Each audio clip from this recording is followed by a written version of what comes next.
Welcome to episode 12 of the Putting Couch, brought to you by the Seymour Putter Company and Seymour's Tour Team. I'm Jim. I'm here with Cody Hale and Ted Galena. And today, wow, on episode 12, really been waiting to get this guy on.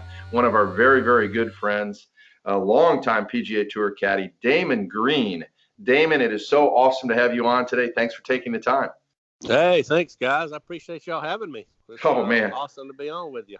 You know, Damon, it's, our listeners will probably know, but Damon has been a longtime caddy for many, many years of Zach Johnson. Damon's on a short sabbatical from the PGA Tour, and I say it's going to be short because Damon and I had dinner last week, and while we were eating dinner, he had texts from at least 3 tour players saying, please come work for me. So, Damon, it's you've been there, you've won major championships. I mean, there's very few caddies in the history of the PGA Tour that have had your resume, but how did you get into the business of being a caddy? I know you're a great player. Anytime that you were ever shown on TV, which was a lot, they always talked about your own playing skills. So how did it lead you to being a professional caddy? Well, guys, I was a good player. I wasn't a great player, I guess, because I stayed on the mini tours for, let's say, 14 years. I won a lot of mini tour events, but having won 78 tournaments on the mini tours, I guess, is not that great because that means you weren't quite good enough to go to the next level. 78 still alive. I mean, hey, that's 78 professionals. 78 more than I have. Yeah. 78. That is unbelievable. I mean. Yeah. And not all these are all over the world. I know that, but they were mostly in the Florida area. Okay, that's part of the reason why I'm a good Florida player and I'm not a good world traveler. Maybe, I don't know, but I in 90, I think it was my last year on the Nike tour. I was on the Nike tour from 95, 96. I missed my tour card by one shot, and in the tour school of 94 at Greenleaf. And not that I remember, but I can tell you exactly what I ended up missing about a 2.5, 3 footer, and I actually thought even if I missed, I was still in, and I kind of misjudged the number. And I walked around the corner, and one of the old pros said, "How'd you do?" And I said, "Well, I shot this number." And he says, well, he put his head down. He goes, "I think you got a chance." And then I knew right then that I had missed. And sure enough, I missed by one shot, and it was just gut-wrenching. It was. I remember I just cried all the way home because I was living in Orlando, so I just drove back and forth at the time. And it was just a tearful ride home there, and I still because that wasn't your first time, probably. That probably wasn't the first time, huh? So I mean, just so much had led up to that. I would assume, huh? And then so I played on the Nike tour in '95 and went back to tour school that following year down at Bear Lakes, and I wasn't putting too well, and so I actually switched to cross-handed putting that week. And I shot 68, 67, 69, and I was in 4th place after 3 rounds, just putting pretty good. That was before I knew anything about Seymour putters, Oh, yeah, this is mid-90s. Yeah, they weren't around yet. Yeah, and so the last 3 days, my putting just left me, and I had 9 holes to go, and I was 1 off the number or 1 on the number or right on it. I didn't know, but I knew that I was going for broke. I did not want to miss by 1 shot again because that was, I'd rather miss by 100 than 1, right?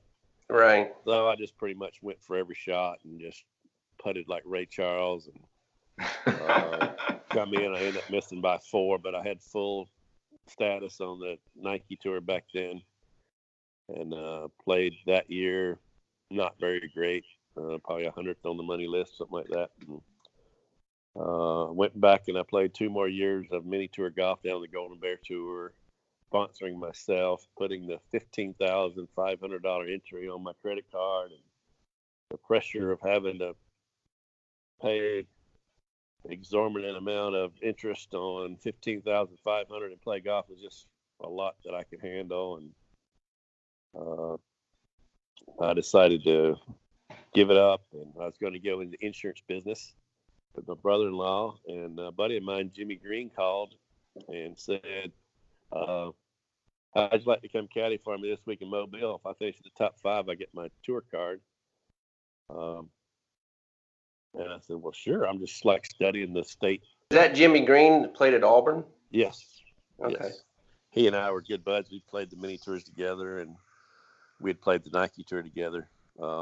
So we traveled together and all that. And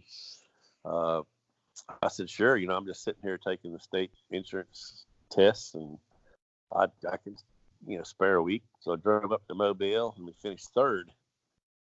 And, he was all excited. And when all the hoopla ended, he called me up and asked me if I wanted to just go caddy for him on tour. And I sat thinking about it, and I'm like, yeah, that's probably be a lot more fun than selling insurance. And I had caddied some in like junior college on the ladies tour when they had an event in Orlando. I caddied for Patty Rizzo, got my feet wet that way. And then I'd caddied for Scott Hoke while I was still playing in like the Orlando tournaments, because I'd played a lot of golf with him at Bay Hill, which I was a member. And, all the members used to talk about how good of a putter I was back then or something. And I could read the Bermuda grass greens. And so I caddied for him in 4 or 5 events throughout my playing career, and, really learned a lot. That's actually where I learned all of my course management. I had no idea, even though I was winning lots of mini tour events, that there was a way to go about tackling a course and breaking down a course. And I was just always go for broke, go for the pin, because the mini tours, if you didn't shoot low, you really weren't getting that much money. So I didn't realize tour golf was a totally different animal.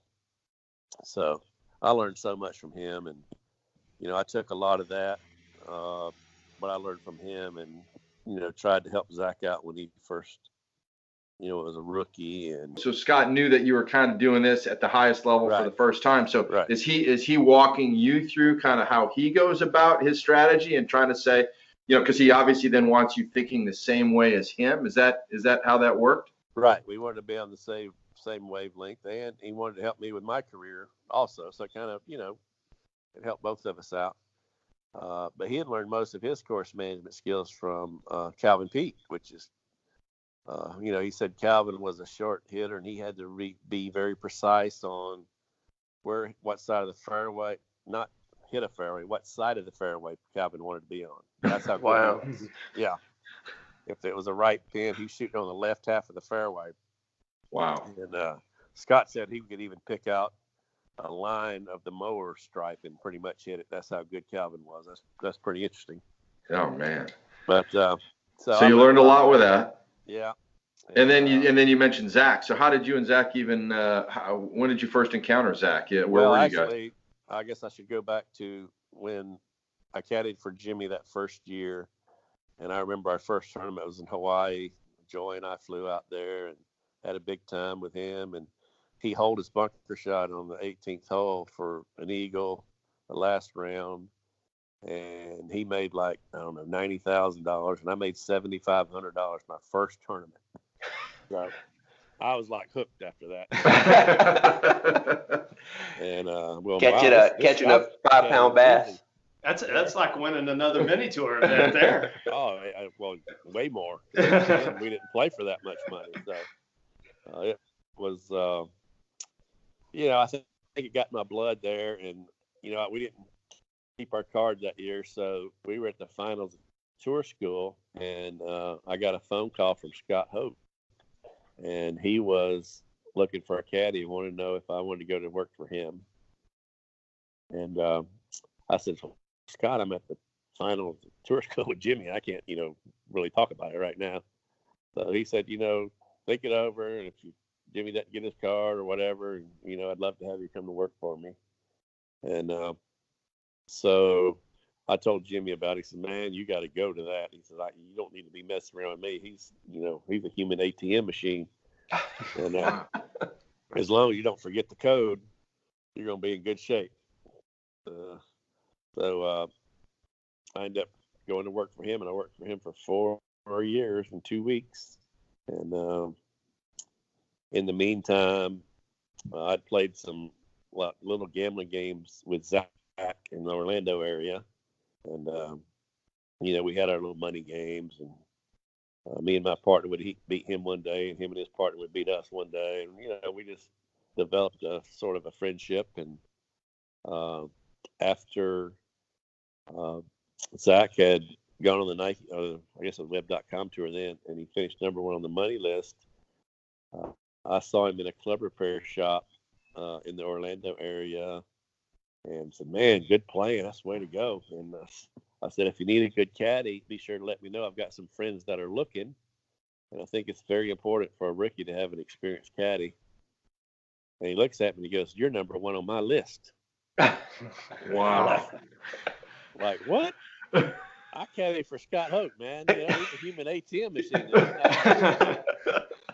And he's like, and I'm thinking, well, this guy can't even beat me in my shoe salesman caddy. Buddy of mine, he wants me to leave Scott Hope and come caddy for him. I'm like, he's got some nerve. So I went back to the house and told Joy, and we just kind of went over his stats that year, and he was like number 1 in every category. And I'm like, holy cow, this guy must have really figured out how to play golf. And I decided that Scott was getting kind of older, and I knew that he'd probably be going on the senior tour, and I thought that I needed to stay on the PGA Tour where the money was. And,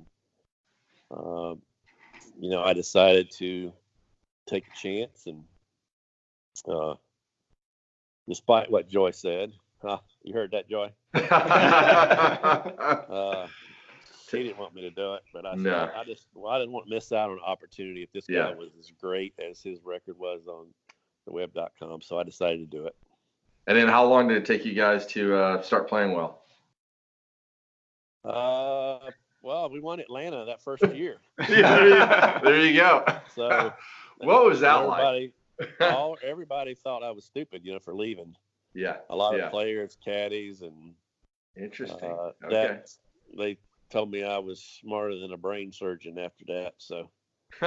So they hadn't seen. I mean, I guess at the time, the web probably wasn't on TV as much, and maybe they really didn't. They hadn't done the deep dive that you did, and so you get to Atlanta, his first year on tour. That was only one of the first five or so events that he played, or was it 10 events? How many did it take? I think it was maybe 10. 12. Okay. I think it maybe was in March. Usually it was late March, right before Augusta or something. I can't remember. It was a long time ago.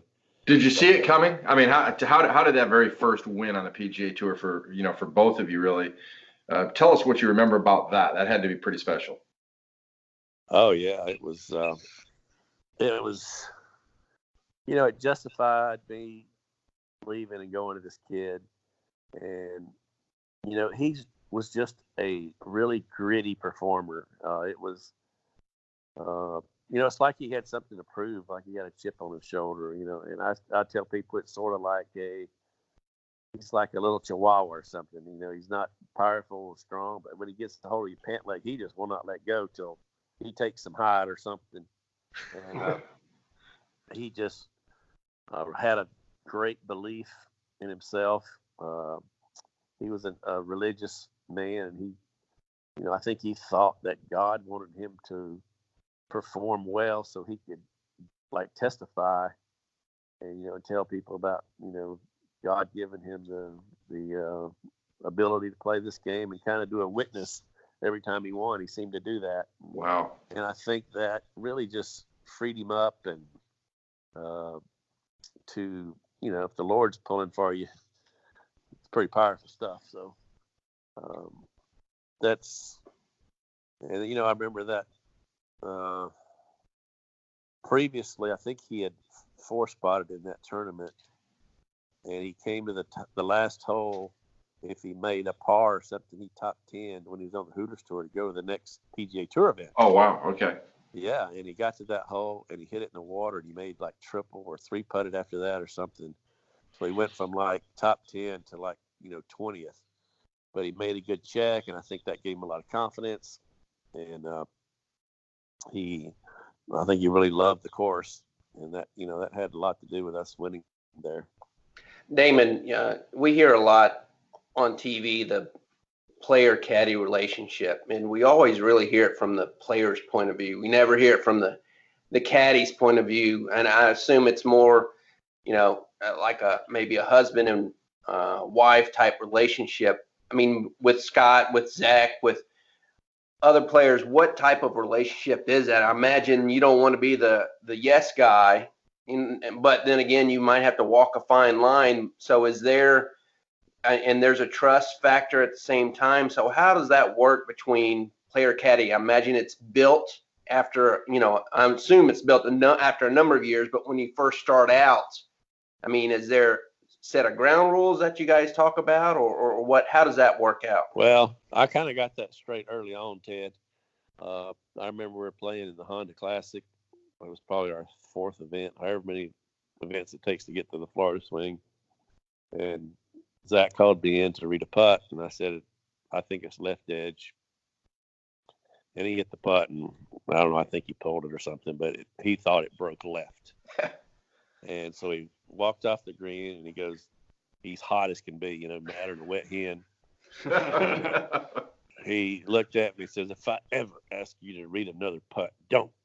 Like that. I'm like, okay. I done left Scott Hope to come work for you, and you're like smashing me right now. So I let him hit his tee shot. The next time we're walking down the fairway, I said, Zach, I got to tell you something. If you ask me to read a putt, I'm going to tell you what I see. It might be wrong. It might be right. But I'm going to tell you what I see. I'm not going to tell you what you want to hear. And if you want somebody that's going to tell you what you want to hear, there's a whole parking lot full of caddies that would love to carry your bag. Your choice. And so we walked up. He walked up ahead. About, 10 seconds later, he turned around. He goes, you're right. I apologize. And from that point on, we never had that many issues at all. I mean, we had our odd and end blow ups every now and then, but I think the caddy has got to not be afraid of being fired. A lot of caddies will say yes to their player because they want to keep their job, and I think the great caddies will say, no, that's not the right club. We need to hit this one. So that's one of the biggest things. As far as I've seen over the years of the great caddies. Hey, it's Cody here. I don't know if you remember this, but the first time you and I met was when we were playing, I think it was 2008, maybe the winter. We were playing in a Hooters Tour Winter Series event at Harmony Preserve there outside of Orlando. Yeah. So I know what kind of player you are. Obviously, we played. I think we both made the cut. Had a pretty good week. I think that was the first cut I had made as a professional as well. So anyway, who else was there that week? Who was? Player? You remember who else was there that week? That was a play in that series that it was Keegan Bradley played. That you're exactly right. How about Keegan that? Bradley was major champion. Yeah. Yeah, it's funny. He and I played some college against together, but you're exactly right. He had a pretty good year that year too, and he got better quick. It was amazing what he's accomplished now. But that's pretty cool. A lot of good players that come off that little winter series tour down there. But obviously knowing that you're a great player, what is it? I mean, how important is it for a player to have a caddy who's had that experience and from winning, at a high level, but knowing, how to react and how to talk to somebody when you're under the gun and when they're under pressure, pressure situations? Yeah, Cody, I understand what you're saying. Well, I personally think it's huge. But there's a lot of caddies that didn't play. Now, I think players are different. Some players want somebody that's a comedian that's going to keep them loose, and maybe they do their yardages, and the caddy's just there to just kind of make sure they're loose and having fun. And then you have players that want the caddy to do all the yardages, and all they do is you tell them how far it is, what the wind is doing, what club they need to hit, and then like Zach and I, we both did yardages, and we discussed every shot. We talked about the clubs. So I think there's sort of like 3 types of players, and you've got to feel out what kind of player he is, when you're first meeting, and try to accommodate what he needs, because we're there to serve them basically, and we want them to succeed. That makes us make more money, and the ones that don't do that don't last very long. I won a lot of tournaments, so I know what the body's feeling coming down the stretch. I know, maybe you're pumped up a little more. Maybe, if you hit a bad shot, you may have to wait, 4 or 5 minutes, let him cool down a little before you say something. So you just got to, learn your player. And I think that it was a great asset, me being a decent player in my caddy career. So. You are listening to the Putting Couch podcast, brought to you by the Seymour Putter Company, and we're speaking with Damon Green, who has put together one of the great, not just playing resumes with 78 wins on the mini tours, but he and Zach Johnson, 12 PGA Tour wins, 2 major championships, over $40 million in earnings. Some of the greatest moments also in Ryder and President's Cup history. And Damon, Zach is one of the great winners of his era on the PGA Tour. There are other guys out there that have as many top 10s and have a lot of money won. But when it comes down to it, winning 12 times in the Tiger Woods era, they are about the same age. Yeah, don't forget that. The Tiger Woods era. So 12 wins in the Tiger Woods era and 2 major championships is unbelievable. Nobody else within a 5-year window of Tiger other than Zach has anything close to that resume.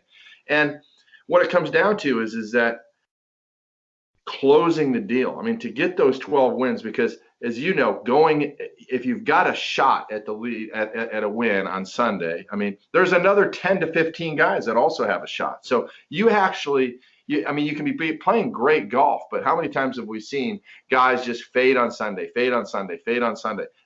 You and Zach did not do that. You actually put the hammer down. You did it at the Masters. You did it at the British Open. You did it in just about every one of your PGA Tour wins. You had to go play great on Sunday, and a lot of times it was putt unbelievable in that back 9. Make putts. Don't be afraid to make putts. And so, that's what defined you guys out there. And I think what you're talking about, your background, you know the pressure, and you know that, hey, to win, that you can't hold back. You have to put it down. And so can't be afraid. You can't be afraid. Tell us a little bit more about closing out some tournaments. I mean, and what you as a caddy, what are you talking about? What's the tension, watching a guy win a PGA Tour event is incredible, but you're right there. Yeah. Are you aware of the scoreboard? Are you the scoreboard watcher? Do you mention anything that to him, or are you just sort of, Yeah, I was always the scoreboard watcher, and one of the great stories, I think, was at the Masters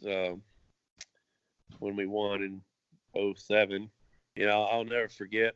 It was cold, windy, and the Masters was just really playing tough. And that week we had set up a game plan to, we know we're not going to be able to get to these par 5s. So Zach wanted to sit down, and you pretty much know where the pins are on every green. And so we would put, say, the 13th hole, we'd have an A pin front left, a B pin front right, a C pin back right, D pin back left, and we'd throw a couple more in the middle there, close to the race creek. And we just sat there and I'm like, okay, Zach, how far do you want from the A pin? And he'd say, we need 70 yards to that pin. What do you want to the back left pin? He said, why don't we hit it as far down as we can, right at Race Creek, close to that next tee box, and chip across the green. So we just spent a lot of time putting that information in my yardage book, and just really had a good strategy that week for that. And I think that obviously we played them, 11 under? 11 under. Yeah, par 5s. 16 par 5s. That's pretty dang good. Yeah. So that strategy worked out pretty good. And I'll never forget Saturday, after our round, it was a really, really windy, hard day. I think maybe we shot like middle to high 70s that day. And he was so mad on the putting green, he actually slipped out a cuss word on the putting green. And it was very uncharacteristic of him because he knew he had a chance to win the Masters and he thought he'd blown it that day. His driver was letting him down. So we putted for a while, and then we went to the range, and he went to the locker and grabbed a different driver. And we hit balls with that driver and decided to switch for the last day. I mean, how crazy is that? Major championship, you're switching clubs. And he drove it just magnificent the last day. But I know we were playing with Vaughn Taylor, one of his good buddies, and another former Seymour putter. Yep. Forever. On the last day, so Zach felt very comfortable with that pairing. And we had birdied like 2 and 3 to maybe tie the lead or something. And we get to the fourth hole, and the wind's howling into us. It's like 230-something yards. We had hit 3-wood to the back left pin. And he just peered this 3-wood right at it. I'll never forget. And it went like in the back, just past the pin. We're walking down there, and he goes, "Hey, D," he said, "today," he said, "for the rest of this day," I said, "I want you to keep me in the present. Don't let me get ahead of myself." So for some reason, something hit me to say, "Zach, okay, I don't want you looking at a leaderboard the rest of the day. I'll tell you what you need to know. Wow. Let's focus on our game plan that we've set up, and let's just go play golf." So, we're playing around, and we get to the 13th hole, and we could have gone for the green with like a 4-iron. And I said, "Zach, let's just lay up. We've got our game plan. There's no reason to mess with this shot. It's a hard shot. The odds of us hitting the green are not very high." I said, "You're wedging it really good." I said, let's just lay up." And he goes, "All right." So he punched down there with a 7-iron. And I guess I've heard that Peter Costas just reamed us for not going for the par 5 that day. And we got up there and we wedged it to like 2 feet and made birdie. I just said, "There you go, Peter. How you like that birdie?" And then you made an unbelievable bending birdie putt on 14. That was just crazy. Yeah. About 4 feet of break. Oh my goodness. The 7-iron shot we had there was even better because you've only got an area the size of a coffee table to land it, to get it in that section and to get it past the hole. And he knocked that putt in. Oh. And as we're going to the 15th tee, people are going, "Come on, Zach, you can do it. You can do it." So I know he's got to be thinking that something's good's happening right now. Yeah. And I didn't say anything till we hit a good drive, laid it up, and now we've got this 60 to 70-yard shot over that pond off a downhill lie, which is one of the hardest shots in the world. And I'm shaking in my boots as we're hitting this thing. And he hits a pretty decent shot, and it goes like 15 feet past the pin on the back fringe, and he 2-putted. And as soon as we 2-putted, we hear this huge roar on 13. And there's only, you kind of get to know the roars at Augusta if you've been there many times. When it's a birdie roar, when it's an eagle roar, and then when it's a Tiger Woods eagle roar. Yeah. And Tiger was on the prowl, Yeah, and, he was playing behind you. I mean, it was right. Hey, you beat Tiger Woods in his prime. He was right there behind you. And oh my goodness. Well, then you go to 16. Well, and oh my goodness. So we walk over to the side of the green, and Zach goes, "Is there anything I need to know?" And I said, "Well, Zach, it's probably time for you to know something." I said, "You're doing pretty good." I said, "You're 2 shots up right now." I said, "But Tiger just made eagle, and he's Tiger Woods. So we have really got to just focus on what we're doing right now. Let's just, hunker down and stick to our game plan." And then we get to the next tee, and it was just a perfect 6-iron for Zach. I mean, it was he can hit it as hard as he wants. The further he hit it, it just keep going up the hill and come down. If he hit it normal, it's still going to come down. And he hit this shot. It was maybe the best shot I ever seen him hit in my life. And I had picked that bag up, and I had walked so fast. I don't know how I did it. And I think I'd got to those pine trees about 100 yards up the fairway before that ball started rolling, because I knew it was perfect. And he made that putt. So are you when you're looking at that putt, are you just kind of standing back right now? Are you guys both still have your books? You're looking at which way it break. Do you talk about that putt? I mean, what happens there? Well, we at Augusta, I didn't have a whole lot of input there because it's bent grass greens. He's one of the best bent grass putters in the world. That's what he grew up on. Yep. And matter of fact, I'll never forget this little story, but the first time we went to Augusta, we hired a local caddy because we thought they might have some insight on the greens, right? So that guy carried the bag, and I walked around and was writing notes during the course. During the wow. And after about the sixth hole of Zach reading the greens better than the local caddy, the local caddy says, "Zach, you got them greens." So basically, we had spent the money to hire this guy, and Zach already knew the breaks. Wow. Just from his, he read putts with his feet mostly. And yeah. You could tell by his feet better than what this guy had been caddying there for 50 years. So, the first time I ever putted on bent grass greens, I was knocking them off the green because I'm used to slow Bermuda grass greens. And I go to a college tournament in Oklahoma, and I putted like 4 balls off the green. So I got a lot better at it. Just hanging out with Zach and learning about it. But anyway. So he slams this birdie in on 16. Yeah. And then we go to 17. The pin's like middle, and we were on the front fringe. And if you're putting that way, you're putting towards Ray's Creek, so it's really fast. And he putted it by about 8 foot, and he missed the dang thing coming back. So now we're bogeying. Now we're up by 2 going to 18, and we're standing on the tee. And he goes, "Anything I need to know now?"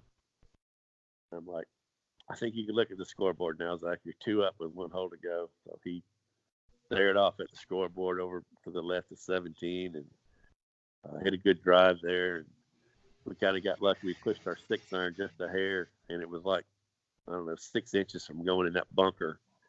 But it stayed up, and that bunker shot's much tougher because it rolls probably 10 yards down to the middle of the bunker. And we're standing there looking at this chip shot, and he goes, "You like a 60?" I'm like, No. We don't want anything with spin. We're going to hit this little 54 and just get it on the green. Let the gravity take its course. And he said, "All right." So he pulled this 54 out, chipped it up there to about 1 foot, tapped it in. It was just exciting. And he got a little choked up after we signed our card. I said, "Zach, I know you're excited and you're happy, but we've got Tiger Woods behind us. We don't have time to think we've got this thing won yet. We need to start preparing for a playoff." Wow. Pretty good. Yeah, man, I had some good thoughts that week. I don't know what.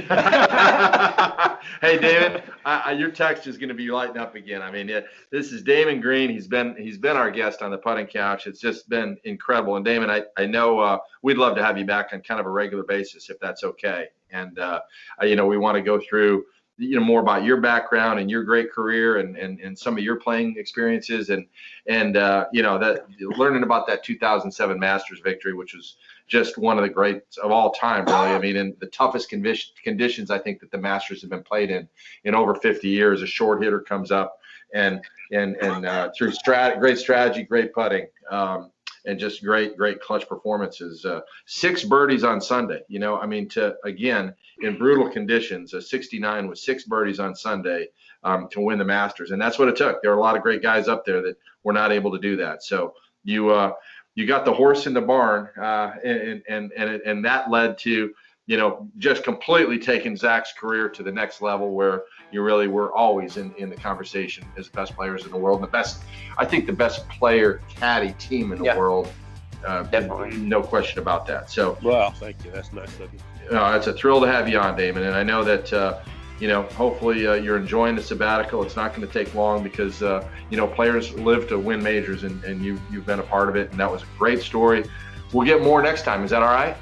Sure. I got plenty of stories. Fantastic. Damon Green on the putting couch with the Seymour Putter Company. And until next time, that'll wrap up episode 12. Thanks, Damon. Thanks, guys. We appreciate you joining us. If you haven't subscribed to the show, make sure you do wherever you're listening. Be sure to leave a rating and review because that's how we get the Putting Couch podcast content in front of more people. Also, take a screenshot and share it on social media and tag us at Seymour Putters or #Team Seymour.